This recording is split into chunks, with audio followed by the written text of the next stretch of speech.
Bonsoir, il est 22 heures. Merci de nous rejoindre pour suivre avec nous ce journal, les titres de l'actualité. 250 jeunes sont partis à la découverte d'infrastructures dans la région d'Arta. Également dans l'actualité, les premières inscriptions électorales en 56 ans à Mogadiscio. Le président s'est même inscrit au registre. C'est ce que nous verrons dans l'actualité régionale. En nouvelle du monde, la ZLECAf, grand pas vers un marché unique et prospère. C'est ce que nous verrons en fin de journal. C'était les titres, place au développement et nous entamons ce journal par cette condamnation faite par la République de Djibouti. La République de Djibouti exprime sa condamnation, sa vive dénonciation des déclarations du Premier ministre israélien Benjamin Netanyahou concernant ce qu'elle appelle la vision du Grand Israël. Ce nouveau discours constitue une provocation grave et une manifestation supplémentaire de la politique d'extension et de mépris envers le droit international, mais aussi de la Charte des Nations Unies.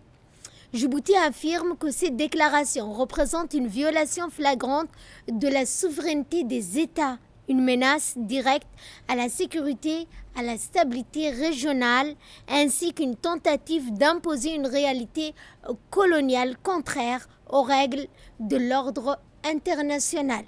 La République de Djibouti réitère également son rejet total de telles déclarations et réaffirme sa position constante et inébranlable en faveur du peuple palestinien frère jusqu'à ce qu'il recouvre l'ensemble de ses droits, au premier rang desquels figure son droit à établir un État indépendant dans les frontières établies de 1967 avec Al-Quds al-Sharif comme capitale.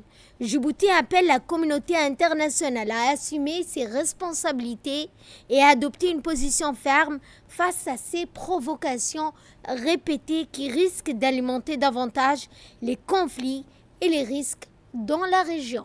Fin de communiqué. Je vous le disais dans les titres, la 4e édition de la journée citoyenne de la jeunesse organisée par le ministère de la Jeunesse et de la Culture, un programme riche de découvertes pour les 250 jeunes sélectionnés, une sortie au lac Assal, une journée riche en découvertes, en aventures et en rencontres. Ce type d'événement a pour objectif de renforcer les liens entre les jeunes de la capitale et ceux de la région de l'intérieur afin de leur permettre de découvrir leur pays et son patrimoine. La visite du lac Assal, site touristique naturel le plus visité du pays. Il est connu pour être le point le plus bas du continent africain à 155 mètres au-dessous du niveau de la mer. C'est également l'un des lacs les plus salés au monde avec une concentration en sel 10 fois supérieure à celle de l'eau de mer.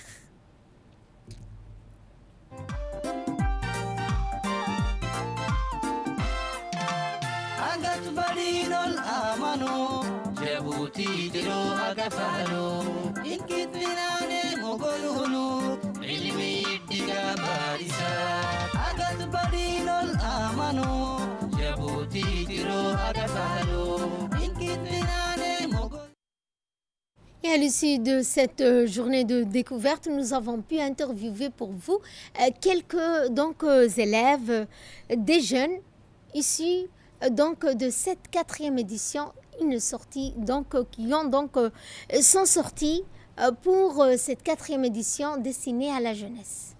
Nous nous situons actuellement sur le beau site du lac Assal. Je suis avec mes camarades de l'ANPH.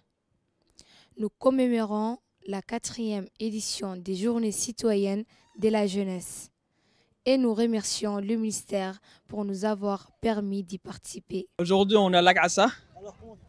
Voilà, c'est très émouvant. C'est une grande aventure. Je m'appelle Goumaati Mohamed Hassan, je suis une jeune de la région d'Étajora. Je suis vraiment très fière de voir l'impact positif sur notre communauté et nous apprécions particulièrement l'effort et l'effort et la créativité ont mis en œuvre pour rendre cet événement inoubliable.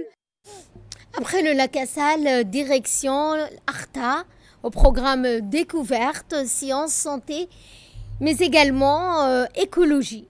L'observatoire sismologique d'Arta, accueilli par des responsables du centre, les jeunes ont pu découvrir l'importance stratégique de ce site unique en son genre. L'observatoire surveille en permanence l'activité sismique et volcanique dans la région de la Corne de l'Afrique. Il joue également un rôle essentiel dans la prévention des risques naturels, notamment en alertant les autorités en cas de séisme majeur. Une visite instructive qui a permis aux participants de comprendre comment la science protège la population. Ensuite, les jeunes ont enfilé des gants pour une séance de plantation d'arbres, un geste simple mais fort pour contribuer à la lutte contre le réchauffement climatique. Objectif, verdir la région, créer des zones d'ombre, améliorer la qualité de l'air et protéger le sol. Une manière concrète d'associer citoyenneté et environnement. Enfin, la journée s'est terminée par la visite de l'hôpital régional d'Arta. Cet établissement de 128 lits est l'une des références médicales du pays. Les jeunes ont pu découvrir les techniques chirurgicales modernes comme l'endoscopie, la chirurgie au laser ou encore la cystoscopie. L'hôpital est également à l'origine de premières greffes de la cornée réalisées à Djibouti, un véritable progrès pour le secteur de la santé. Entre sciences, écologie et santé, cette deuxième journée a offert aux participants une vision concrète des richesses et des défis du pays. On a eu l'honneur de les représenter comment est organisé l'hôpital régional d'Arta. C'est un hôpital qui est sous la tutelle de la CNSS. C'est un hôpital qui prend en charge plusieurs cas de pathologies, généralement des patients des pathologies chirurgicales. Donc dans ce cadre-là, on les a fait visiter l'hôpital. Grand plan déjà donc concernant le déroulement au 13e jeu de la jeunesse. Aux Seychelles, la République de Djibouti a vécu des moments forts à ces jeux de l'océan Indien avec 9 médailles au compteur, revenant sur cet exploit national.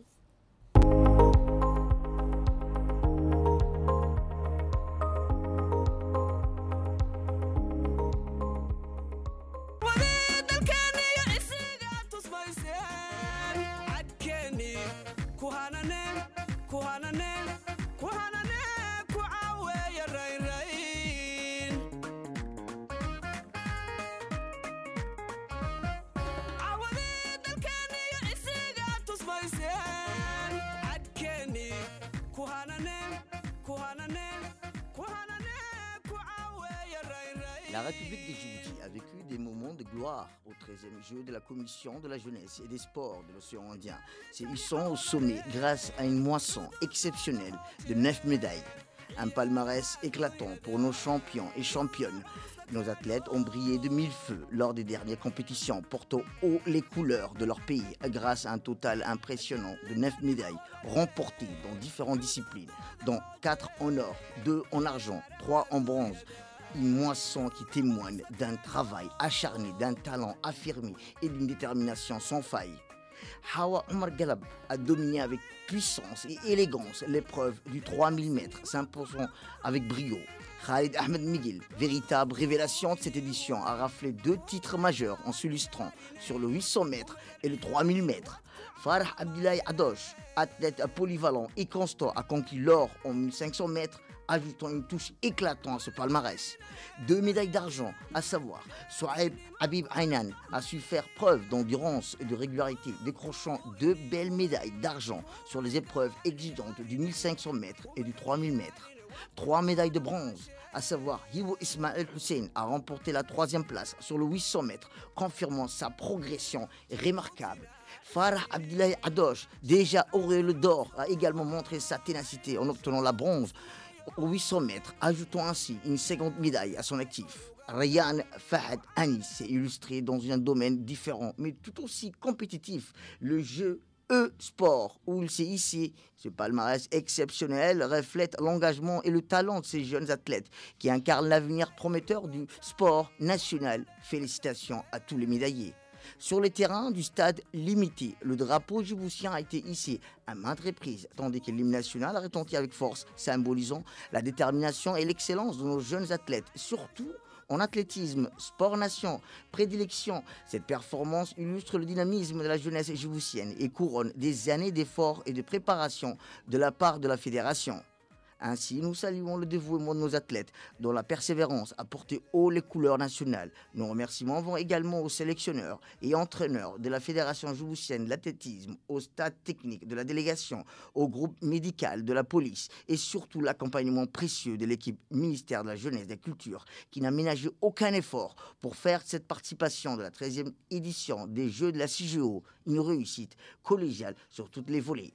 Cette moisson de médailles dépasse nos espérances et consolide Djibouti parmi les nations montantes de la région. Elle témoigne du potentiel de notre jeunesse et renforce notre foi en la vie.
Nous allons cette fois parler de la météo. En effet, en ce jeudi soir, la capitale a été touchée par de faibles précipitations, affectant notamment les secteurs du Héran, certains quartiers du centre-ville, ainsi que Balbala, PK12, PK13.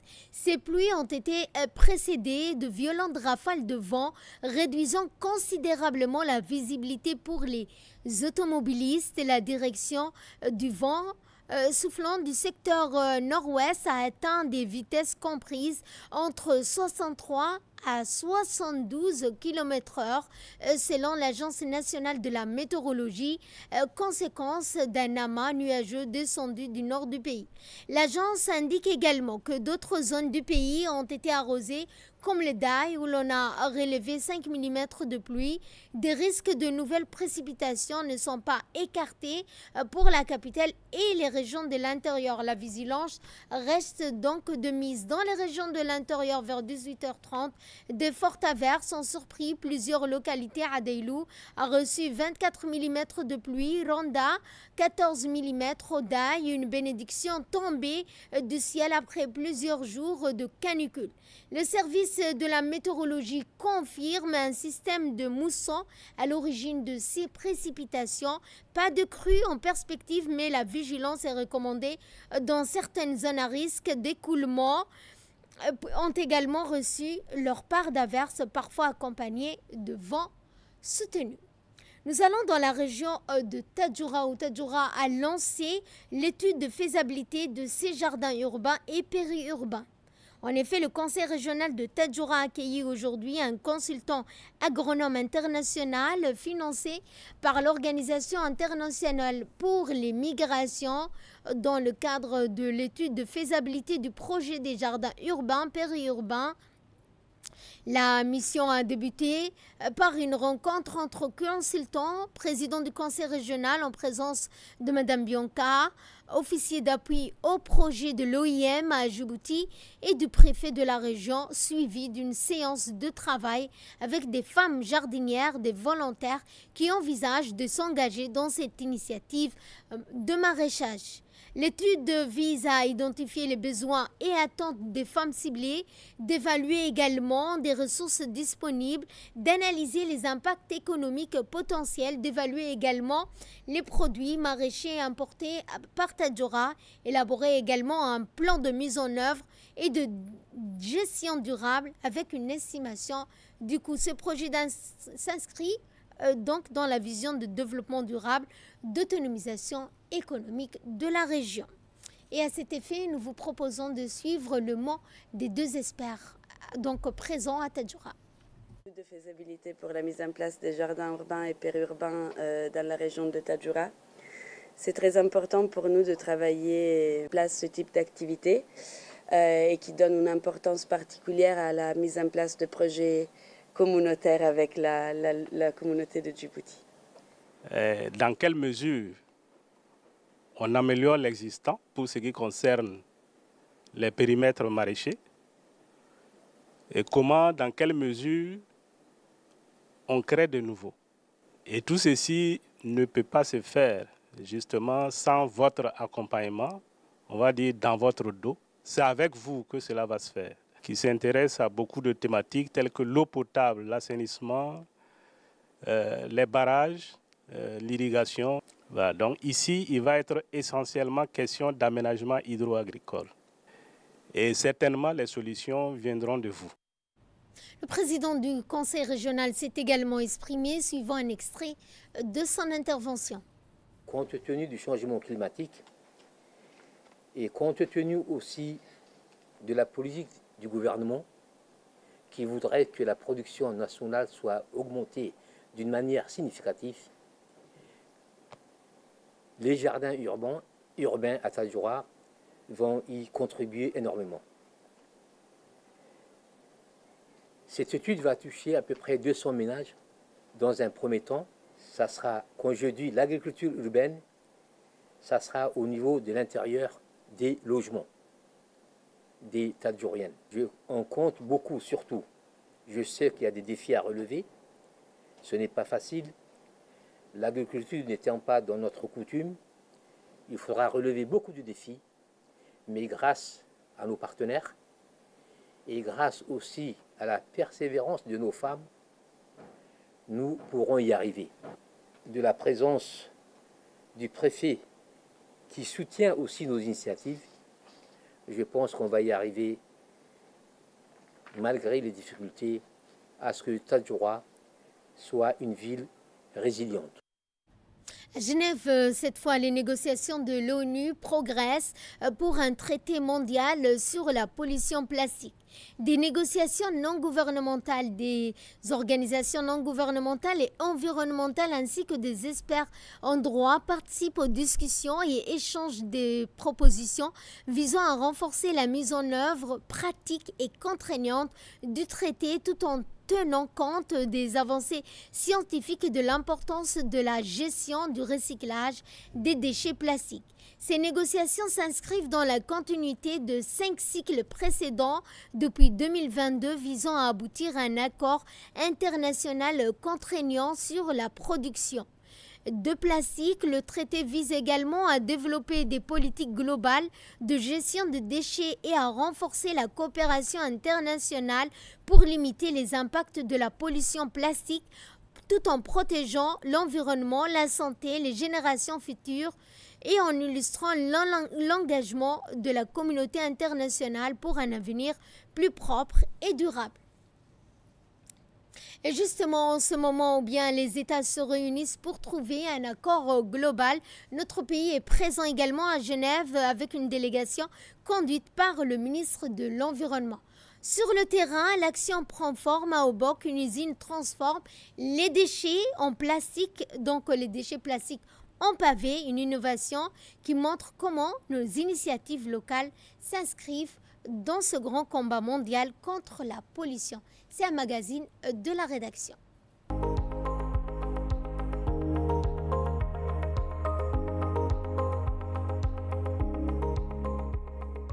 La pollution plastique représente l'un des défis environnementaux les plus urgents de notre époque. À Obok, ville côtière nichée au nord-est de Djibouti, une initiative locale et durable apporte une réponse concrète à ce fléau mondial. C'est dans cette région, d'une beauté naturellement exceptionnelle, mais également d'une grande fragilité écologique, qu'est née la fabrique. Face à l'accumulation croissante des déchets, à la pression migratoire constante et à l'influence des infrastructures locales, le Conseil régional d'Obok, en collaboration avec la préfecture et l'OIM, a décidé de passer à l'action. Avec le soutien de l'Union européenne, une solution audacieuse et solidaire a vu le jour en 2022.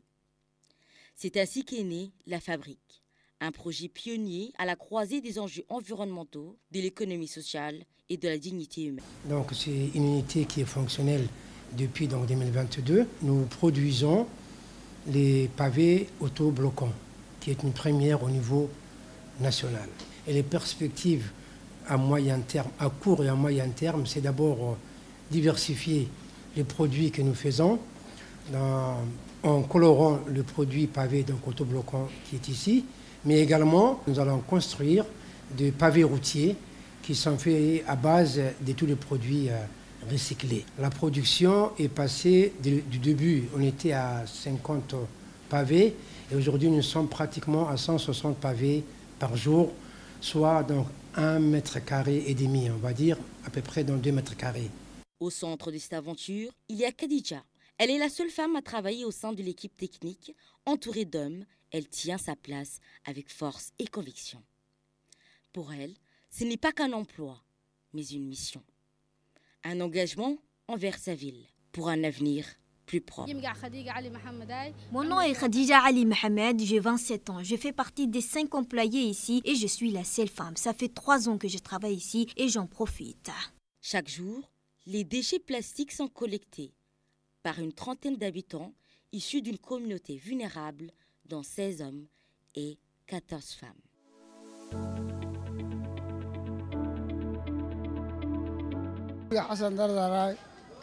Mon nom est Hassan Dardar.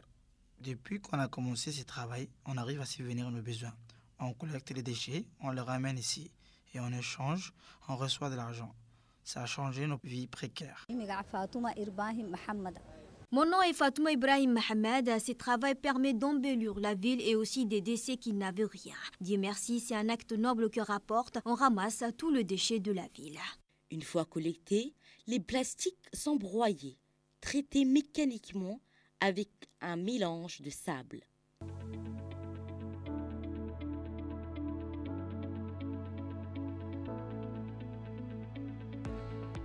Résultat, un produit fini, des pavés prêts à être utilisés dans des projets urbains.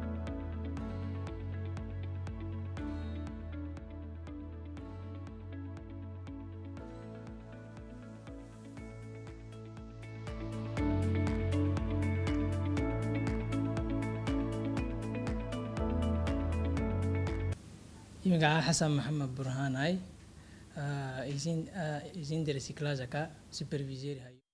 Mon nom est Hassan Mohamed Bourhan, je suis superviseur de cette usine. Le travail a commencé en 2022. On est 35 employés, 30 collecteurs qui enlèvent les déchets dans les quartiers, 4 techniciens qui les transforment et un gardien. Depuis le début, un grand progrès a été fait. Si je parle de cette usine, je dirais qu'elle est la première au niveau national et la troisième au niveau continental. En septembre 2024, la fabrique a franchi une nouvelle étape. Sa gestion a été officiellement transférée au Conseil régional d'Obok. L'OIM continue d'apporter un appui technique et financier, mais c'est désormais la communauté locale qui pilote le projet.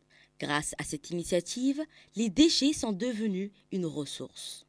Les habitants, des acteurs du changement. La région d'Obok a mis en place un projet d'environnement avec l'appui de l'OIM.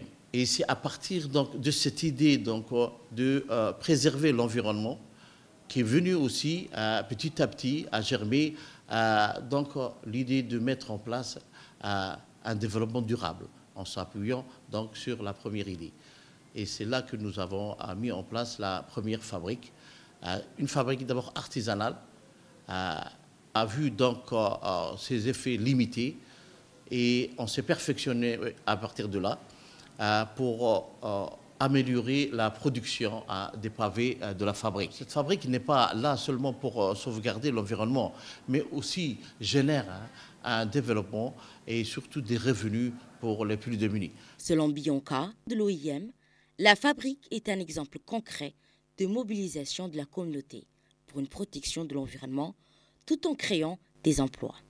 Et bien sûr, le projet de l'usine de recyclage ne serait pas possible sans l'appui de différents partenaires et bailleurs qui nous ont appuyés jusqu'à maintenant.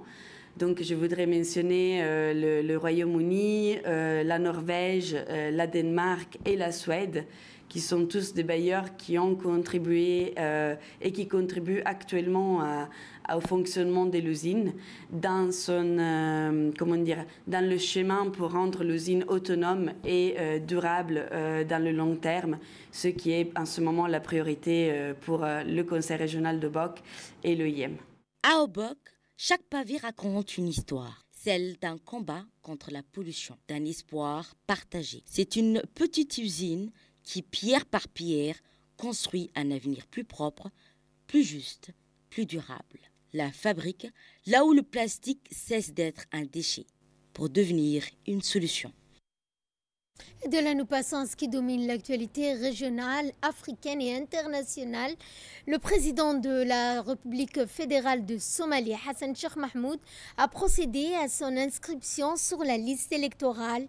Cet acte marque sa participation aux premières élections directes au suffrage universel que le pays s'apprête à organiser depuis plus d'un demi-siècle. Dans une allocution adressée à la population, le président somalien a salué les efforts de la Commission nationale électorale, soulignant les mesures engagées pour garantir la tenue d'un scrutin libre, transparent, inclusif, offrant à chaque citoyen l'opportunité d'exercer son droit constitutionnel et de choisir ses dirigeants. En sport, la soirée du mercredi 13 août a offert un spectacle électrisant au championnat d'Afrique des Nations. Au lever du rideau, Madagascar a arraché une victoire précieuse face à la République centrafricaine sur le score de 2-0. Dans la deuxième affiche, la Mauritanie a imposé sa loi face au Burkina Faso, s'offrant un succès stratégique qui la rapproche sérieusement du quart de finale.